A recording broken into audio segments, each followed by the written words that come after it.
reports after reports are coming into the public domain which are showing the poorly performing indicators all across the sector, be it automobile or be it a manufacturing industry. So to talk more about it and to know how grave and what is the scale of the economic crisis that we are reeling under. To talk more about it, we are having with me Nirupama Soundarrajan. She is a senior fellow and a head of research at Pahle India Foundation.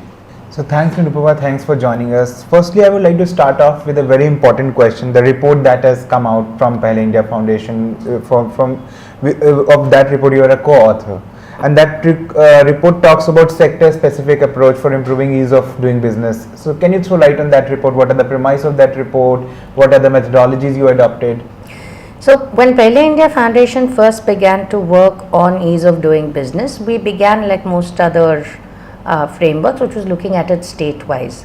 However, we found when we analyzed basic back of the envelope kind of calculations, we looked at data of GSDP and improvements in ranking, we found there was actually no impact of the improvement in rankings for state on their respective GSDPs. So we began to wonder why that was the case, because at the end of the day, an improvement in ranking is supposed to attract more investments and create opportunities for employment and growth.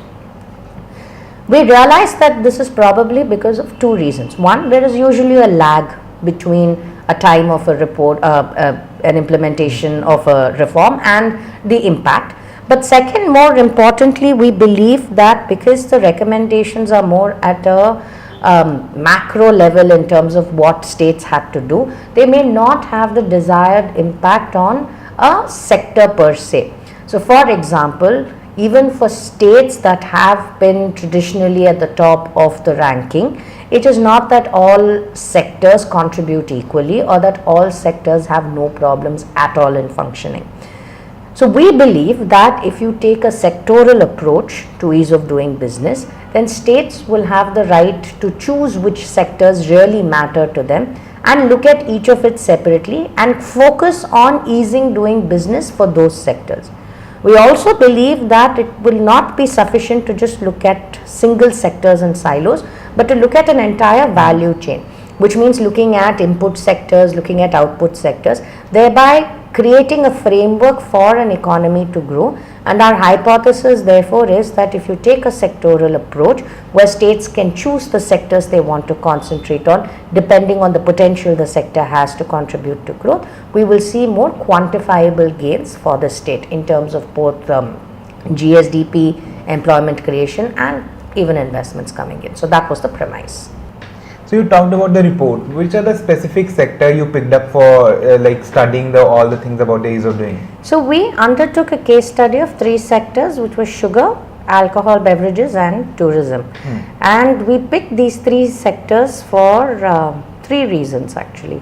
The first is it's an excellent kind of interplay of agricultural sector, manufacturing sector and services sector. The second is because sugar as a commodity is centrally regulated, the alcohol beverages is completely state regulated, and tourism is both central and state regulated. And the third reason is because sugar acts as an input industry for the alcohol beverages and tourism acts as an output industry. So for us that kind of established a value chain not only in terms of sectors, but it was also very interesting for us to look at it from a regulatory point of view and also from the interplay between your traditional three sectors or three areas that define an economy, which is agriculture, services and manufacturing. So what are your findings of this report? So we had some very interesting findings that emerged.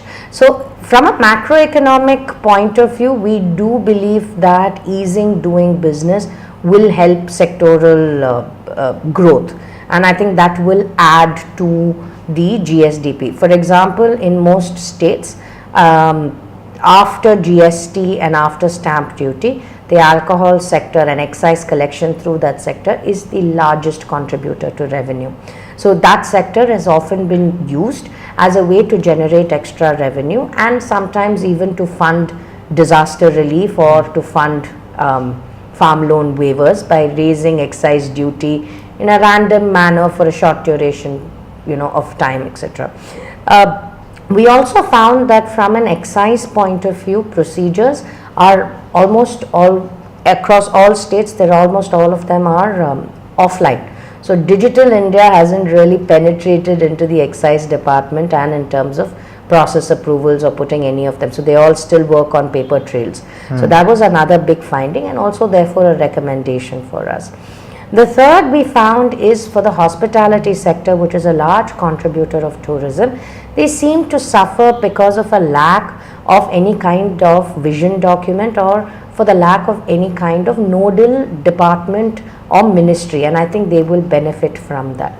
For sugar, we found that it's an incredibly regulated sector where everything from the kind of price at which they procure their input material, which is sugarcane, to where they procure it from, to in terms of how much sugar they're producing, how much sugar they can sell, and at what price they sell, they are very, very controlled. It's a highly controlled commodity. And we find that because of that, it has resulted in actually the sugar mills suffering the fate that they have today. These have been some of our broad findings. Moving on to the next question, I would like to ask you, seeing the current economic slowdown and the scenario the country is reeling under, what's your quick take on that? Like, there are divergent viewpoints on this. Is this a structural slowdown? It's a cyclical one. What's your take on that? See, I think a slowdown is there. I will not use the word recession. I think that's incredibly extreme. I do definitely think there is a slowdown. I think that's largely because there are no investments, private or public, that has happened, and I think consumption has also slowed down. Consumption has slowed down because at the end of the day you see a situation where incomes are not being generated, and incomes are not being generated because your private sector or your public sector, your industry and your services economy has taken a beating. So therefore the trickle down has affected across the economy. I think a fiscal stimulus is necessary in terms of what you can do for consumption. I know Finance Minister Ms. Sitaraman has been announcing multiple reforms that she's hoping would target and create that, impetus for growth to restart. Having said that, I also believe that there are some sectors that the government should probably focus more on. Through this report and through some of our earlier reports, we have been talking about tourism as a sector that can actually generate a lot of growth purely because of the amount of interlinkages that it has. And I do believe that we're not kind of giving tourism the kind of attention that it requires. Secondly, I don't think manufacturing is going to solve all our problems, especially your traditional manufacturing sectors. Therefore, we need to think a little differently. We should be focusing on construction and real estate a lot more, again because of the vast interlinkages that it has. I believe if you can look at a couple of these focus sectors, and again connecting it back to the report, and ease doing business for these sectors, you will see immediate growth opportunities and immediate employment opportunities. So you said that Nirmala Sitharaman introduced several measures from bank merger to rolling back of FPI surcharge. Do you think that these measures are enough to solve the crisis that the country is facing in terms of economy and the consumption problem or the NPAs? Do you think that all the measures taken by her are enough to solve the problem? See, an economy is something which is very large and something which is beyond repair through just a few kind of suggestions, and that too for a country like India, as diverse in terms of economic landscape as it were, and the kind of problems faced. So I will not say these are enough, but I will certainly say they do contribute to the process.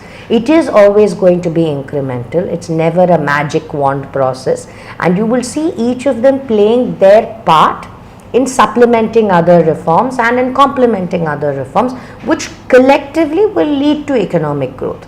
So I think it would be unfair to pick up each of them and look at them for their own merit in what they do. I think the impact will be felt when they looked at collectively and they looked at in terms of what happens after a couple of months, because as I have already mentioned, there is a lag period. So each of them will do their bit by all means. Okay.